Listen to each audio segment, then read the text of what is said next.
COMELEC ang bandang Lola Amor na magsampa ng reklamo kaugnay sa paggamit umano sa kanilang kanta bilang campaign jingle. Kasunod yan ang post ng banda sa Facebook na lahat ng gumagamit ng kanilang kanta para sa kampanya ay wala raw pahintulot. Ayon sa COMELEC, pwede sila mag-hire ng reklamo sa komisyon at sa Intellectual Property Office of the Philippines.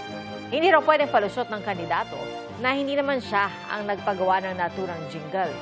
Nakabantay rin ang komisyon kung dapat na rin isailalim sa COMELEC control ang lalawigan ng Abra dahil sa dumaraming election-related violence doon. Nakamonitor din ng COMELEC sa sitwasyon ng mga OFW sa Myanmar at Thailand kasunod ng lindol. Sakali raw na hindi kayanin ng online voting doon ay magpapadala sila ng mga balota at makina.